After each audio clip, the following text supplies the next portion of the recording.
there are some people with some really fancy purchasing spreadsheets out there. And, you know, obviously it's important, especially when you're planning, you know, what do I need to buy and when? And this segment of the system is incredibly powerful to our clients because it's going to look at what do you need to purchase, what's already in inventory, and it's going to make suggestions as to what you need to procure and when. And it's constantly updating as your inventory and your demand and supply all changes. So Todd, I don't know if you want to talk. Yeah, so that's what's key here is, like we said, maybe at this point you're not growing, you know, you're not going to do actually your production inside the system, but it doesn't mean that you can still utilize all of these tools. So if you have your spreadsheet or whatever where you're planning out your whole year, this is what we're going to grow per week, what have you, you can actually put that demand forecast inside of Business Central and run the purchasing engine against that.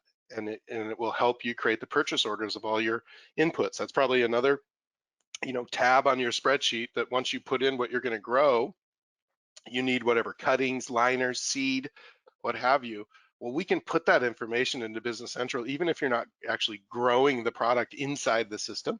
We can still put the forecast, run the purchasing engine against that forecast, and still be able, the system can create all the purchase orders for you.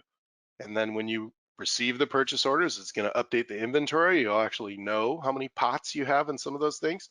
And this is just an example of the item list, and you're able to look at just the regular item list and be able to see the quantity on hand and some things like that. Go ahead and switch to the next one. Yep. This is the big, powerful tool called the Planning Worksheet. And so I was just talking about this. So if we put in our forecast for what we're going to grow, right, just quantity per week, we run this tool and specify it to run against that forecast.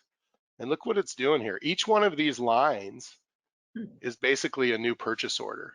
And so when you run this, it's looking at what is your inventory, just like the slide a couple ago said, like, what do you have on hand currently? What's the demand? What do you need to purchase and when? And what do you do when it changes, right? So you can see here some of these things I highlighted. You can see the action message here on the left. Most of them say new. It thinks you should create a new purchase order. Well, when you run this again and the information changed, look, it says change quantity on this 2-gallon container and said, you know, originally you needed 133,000. Now you only need 12,000. Maybe an order got canceled or something like that. So this is going to constantly be able to help you update your purchasing. Keeps back, here's the due date, so you're going to know when you need that. I can't say enough about this. And remember, you don't have to have all your production inside the system to be able to use this tool. All we need to know is what is your plan to grow for each item per week, and we, you know, obviously enter the items and what goes into those items inside the system. It's not like this is magic, right? But the moral of the story is that you can utilize all these tools for production, even though you are doing production outside in a spreadsheet or something like that. Nice. Thank you. Here, well, I'm trying to advance, sorry. There we go. Okay, so the next area we're going to talk about is we're going to talk a little bit about inventory and availability. I think this is certainly across the board one of the trickiest parts for folks to manage, but what can I sell and when is it going to be ready? And so what you're seeing here is certainly the look of what is on hand and ready to, we plan to have ready to sell by week, by item. Yeah, this is actually, I'd love to plug this. This is actually something that Velocio added to the system to make it better for the industry. This is more how we like to look at it, right? With the weeks across, you know, you can, you know, look by week or day or month, year, whatever you want. But this format of being able to see your items vertically and the weeks go across in the columns. And so what some of our small growers do now, a purchase order is also supply, right? So in this system, if you put in a purchase order for that Super Tunia latte, in that week 9, you can see there's negative 20,000 available. That's a pretty deep hole there. That means that there's that many orders booked against that on hand quantity, right? So it's really telling you what's available because it's subtracting any orders of that for it. Well, what some of our smaller growers do is create a purchase order to put their items in and what they're going to have by week, and that actually shows up by week like in availability. You don't even really know it's a purchase order in the back, but that is actually creating your inventory.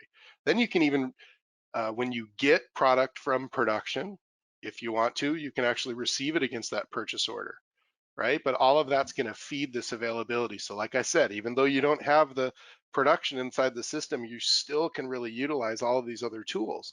So once the product comes in and you receive that PO, just think, you know, in the purchase order really what you were planned to get, because production said, okay, week 9 we're going to have 10,000, whatever, right?